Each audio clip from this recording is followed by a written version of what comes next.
And as we've been very excited about, I want to get our next guest on, Tony Ryan. Tony, thanks for joining us. Tony, of course, is a member of the Law Enforcement Against Prohibition, which is an international 501c3 nonprofit organization of criminal justice professionals who bear personal witness to the wasteful futility and harms of our current drug policies. The experiences on the front lines in the war on drugs has led this organization to call for the repeal of prohibition and its replacement with a tight system of legalized regulation, which will effectively cripple the violent cartels and street dealers who control current illegal markets. Tony, thank you so much for joining us and doing what you're doing. Appreciate you being on the show tonight. Well, thank you. Thank you. Now, I know your interest in coming to Michigan was involved with testifying. I know MPRA flew you in, and you gave, as the website indicates, you bore witness, personal witness, to some of the wasteful futility. There are studies, and many in the law enforcement community on the other side of your position take an opposite view on dispensaries, in that they do not decrease crime and they don't help by regulating. They instead create crime and give opportunity for other illegal activity. What do you say? What does LEAP say about that?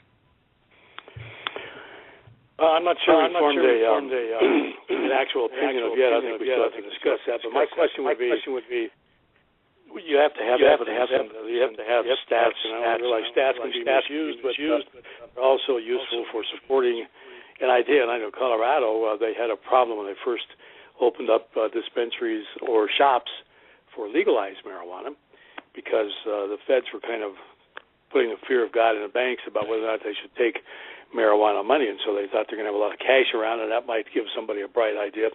But I think that's being resolved, and the banks are going to be able to take those deposits. But nobody's been robbed yet. It's been two plus months now, and no one's tried to pull a heist on them. Either the medical marijuana dispensaries or the marijuana for anyone over 21 stores. So that's yet to be seen. That's an interesting argument, but it hasn't happened yet. I recall, and maybe someone here in the studio with us can, if they remember, I thought there was like a California Police Chiefs Association that had issued some kind of white paper way back, even before the Colorado bazaar, and I thought they were that concluded that. What was it? Does anyone remember? It was. Yes. It was. I don't want to misspeak, but I know someone's pulling it up right now. I thought that it was neutral to a certain degree, that there wasn't evidence that showed that there was an increase in crime. And of course, California's got a much more deregulated, decentralized growing of marijuana, which is different than Colorado. Do you think that in order to effectively manage this from a regulatory standpoint, the marijuana growing needs to be centralized, or do you think it can be like decentralized as Michigan has with its caregiver system? Well, if I understood right when I was there earlier this week in Michigan, some people are having trouble getting access to the marijuana that by law they were legally able to do that, and so I'm not sure how that system actually works, because I've only talked to a couple of people briefly. Right. But I think Colorado set up a pretty stiff licensing thing, including a pretty stiff, heavy fee to get your license, like $1,800, I think. So I don't know if that's annual or just for starters, but to get the license to even sell.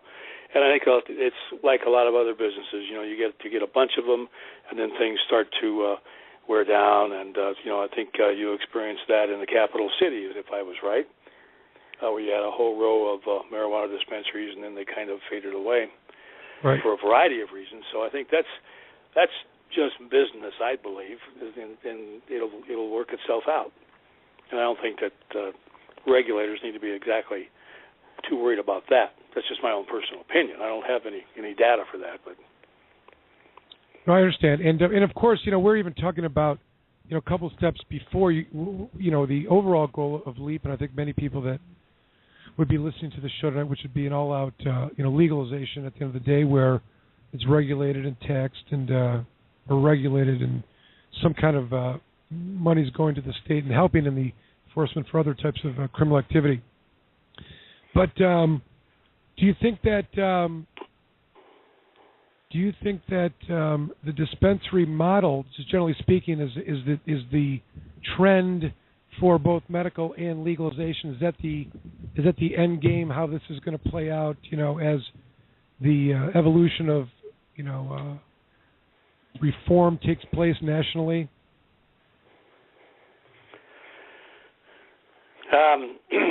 Well, that's a tough question. You know what? I'm so involved in legalization, I'm not really worried about distribution. But I think since nobody else wants to sell it for a variety of reasons, because there's still the onus of the federal laws out there that have yet to change, and so we're dealing with states, and they're trying to use the 10th Amendment to show that they have the right to do this, which I think is correct.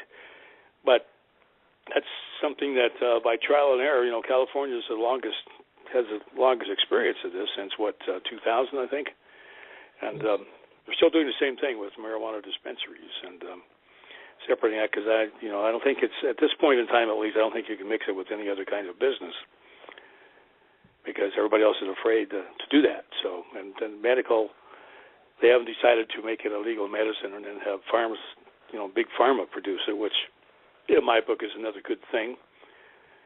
So what's left is authorizing stores, and if you look around, I know in Colorado and probably in California and a few other places, there are some people who've become real experts in the science of marijuana, and people go in to say, well, I need it for this or that, and they can say, well, here's this strain, here's that strain, this will help with this, that will help with that. It's not just a marijuana, a weed growing out in the backyard somewhere. It's getting to be quite a science.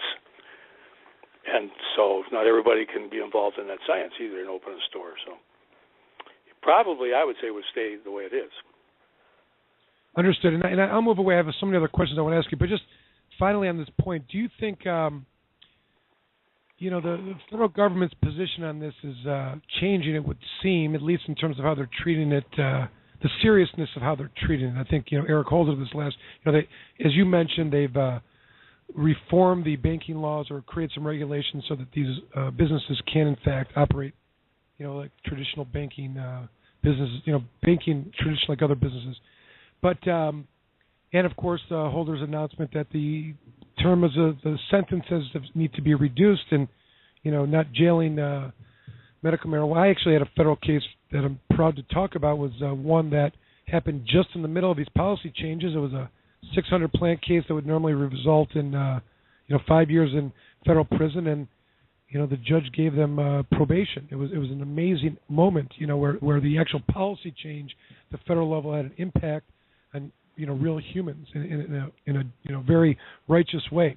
But where do you think the federal government's going to fall on this? I mean, you mentioned big pharma getting involved, which I think is there's a lot of money to be made. I mean, I don't know if Leap thinks and talks about this, but there's obviously a lot of money in this if it's a medicine or is a recreational product.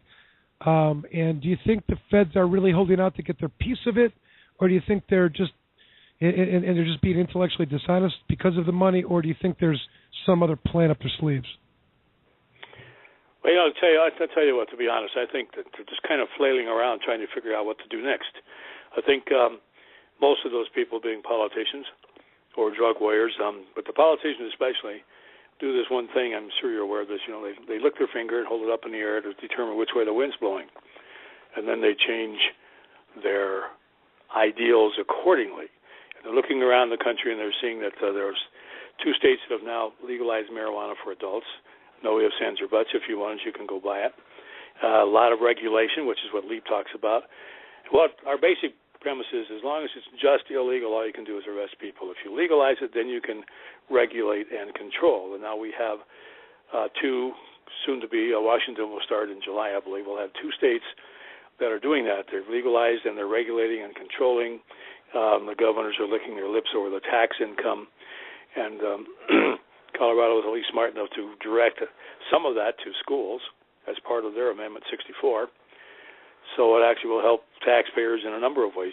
First of all, the state gets more taxes from this source, and it also helps finance schools, which should help reduce the increases in property taxes that go, because that's where school funding comes from, usually. So there's some benefits here, and people are starting to go, wow, look at this.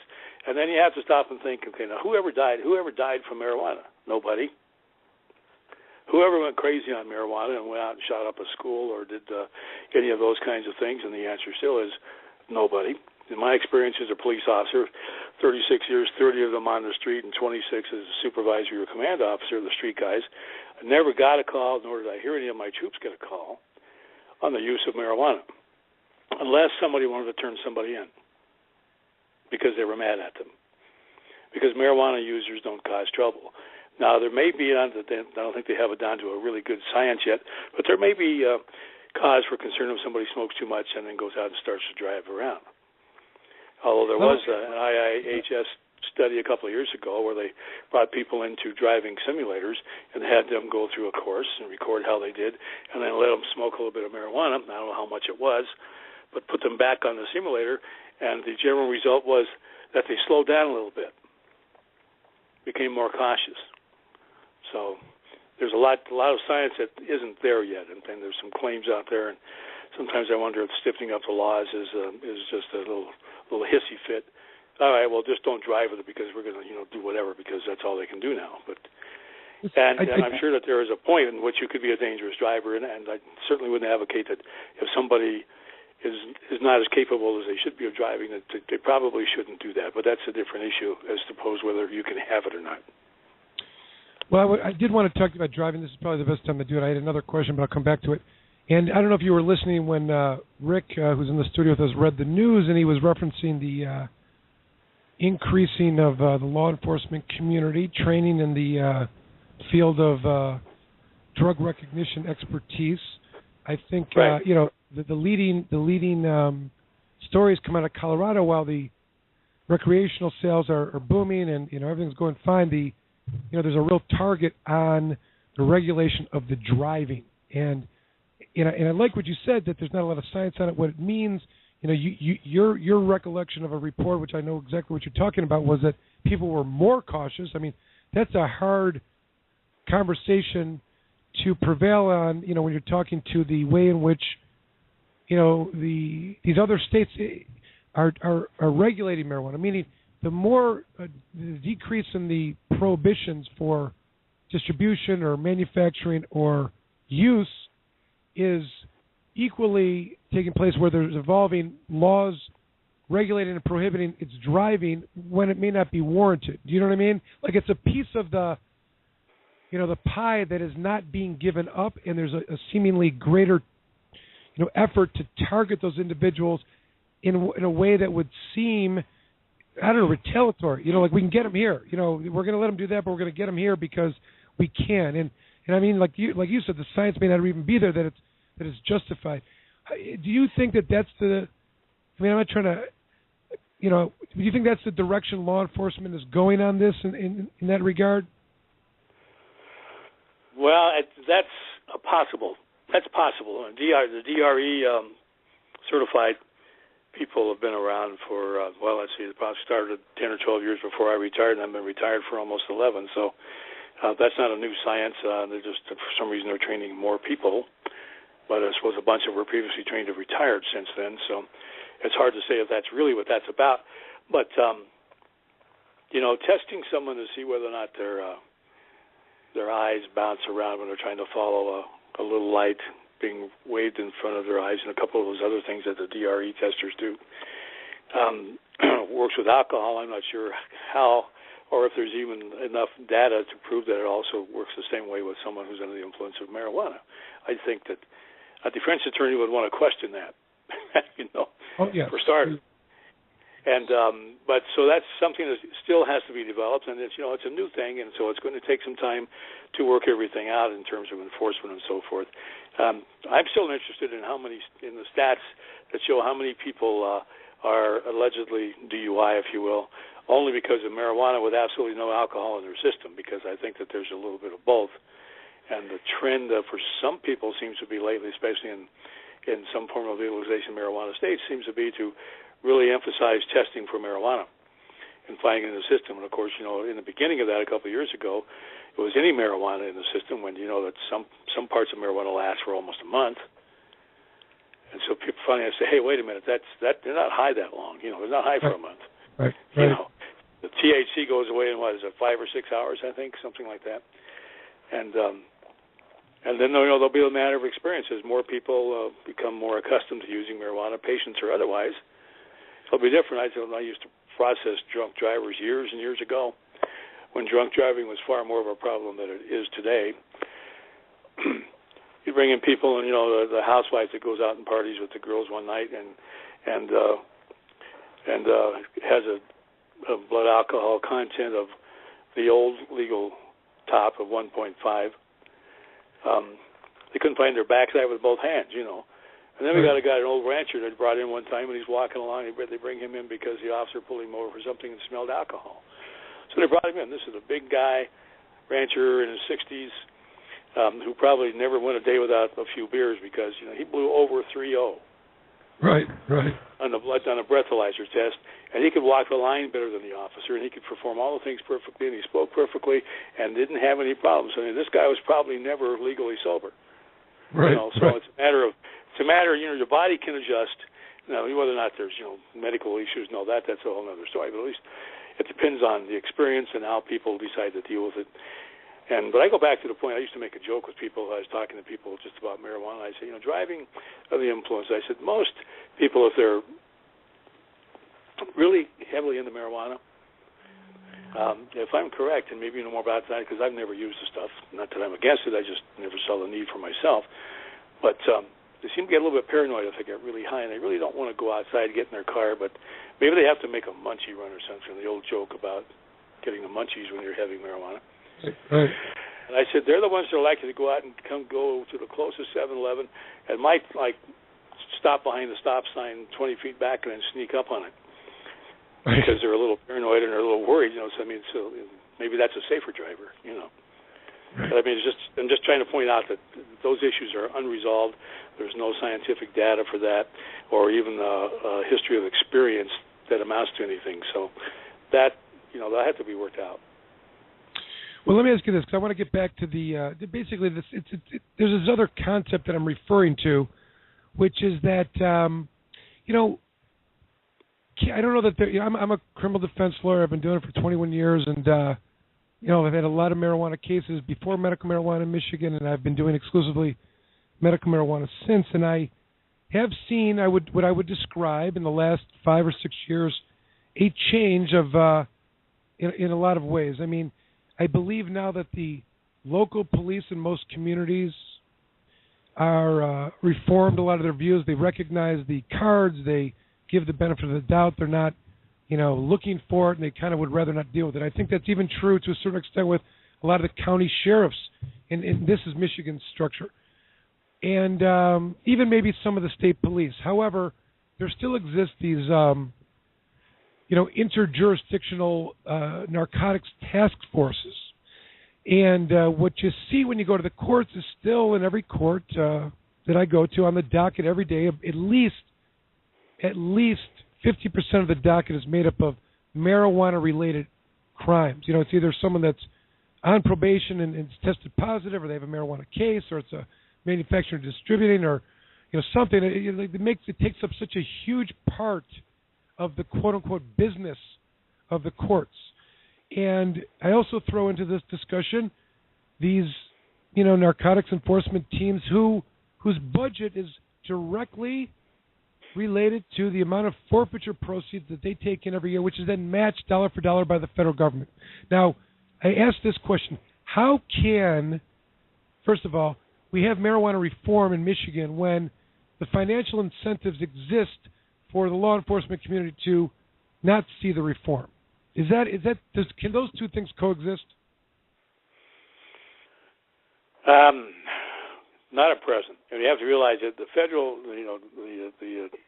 according to Jeffrey Myron, Harvard economist, the drug war currently in federal tax dollars is $88 billion. That's the cost of the drug war. And that money is being handed out to enforcement agencies, the DEA, and police departments, law enforcement agencies all across the country getting drug war grants. And it's interesting to note, if you're to study that the smaller the department, the higher percentage of their budget is drug enforcement money.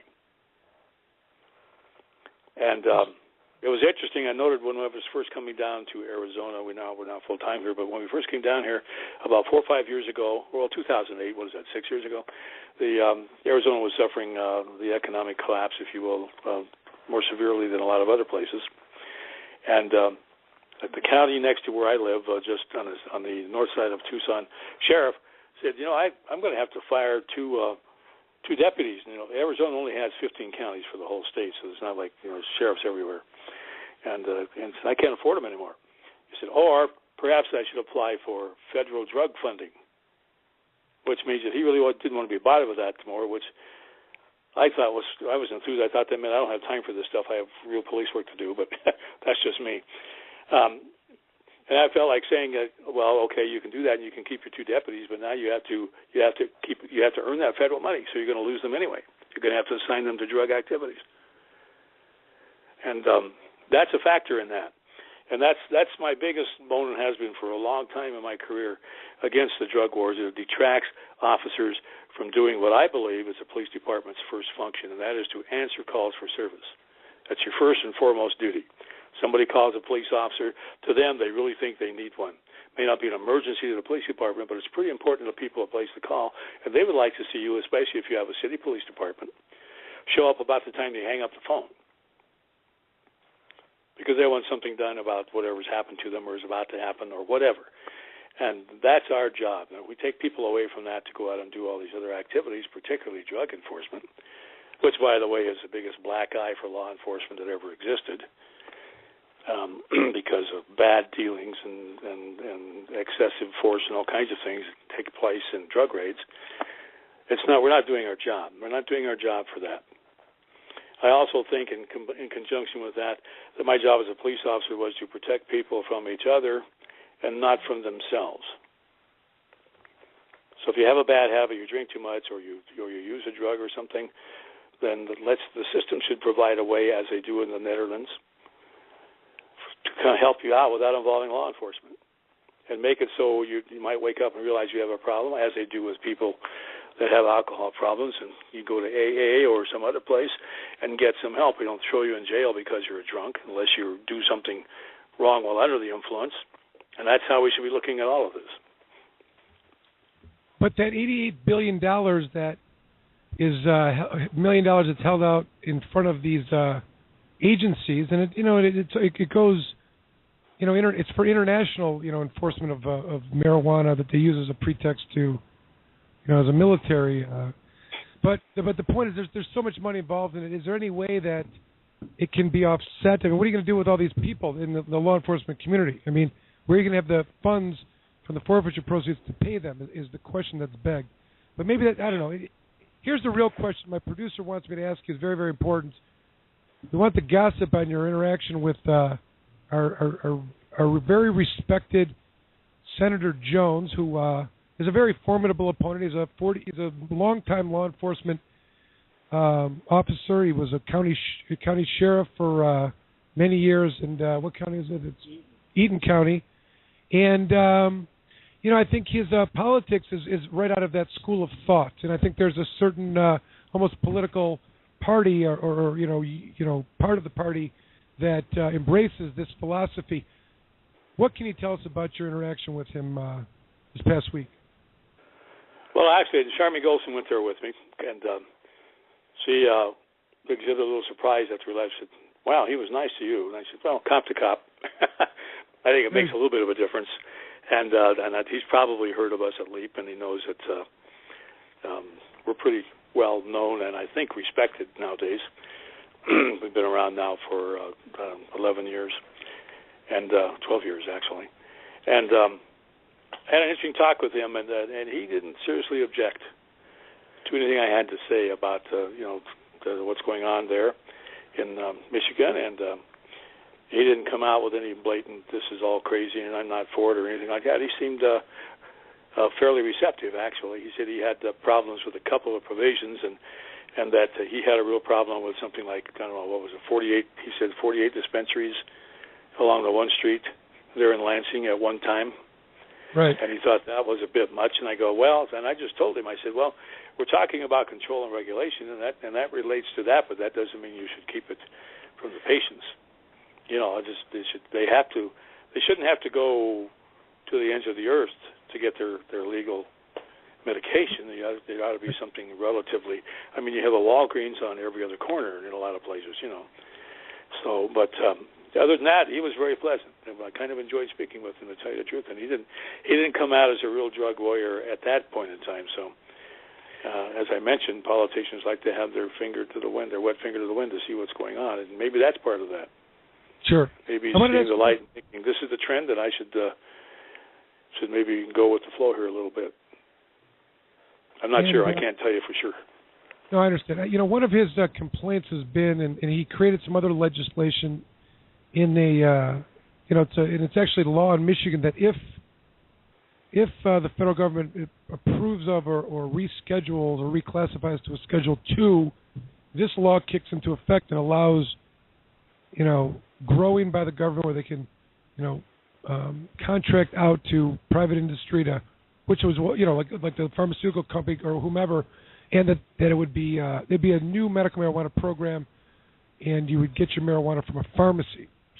As he was moving this through both houses, and it's currently law, even though it has no effect because it's obviously still Schedule 1, his major motivation, he said, was that he didn't like the idea of people growing in their houses, the people who are like renting out houses to grow marijuana in it, and also the issue of the physicians not really having quality relations with the patients that they are recommending use of marijuana.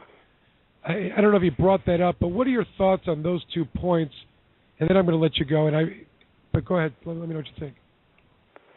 Well, I didn't say much about the doctor-patient relationship, but he was pretty specific about, you know, people come in and rent a house and then they grow this stuff and they've got, I don't know, hundreds of plants or something like that, he said, and it messes up the house. And I go, well, that's a private contract between two individuals, and if they want to specify that they don't want any marijuana grows in the house, if they're the owner telling the renter they can do that, you know.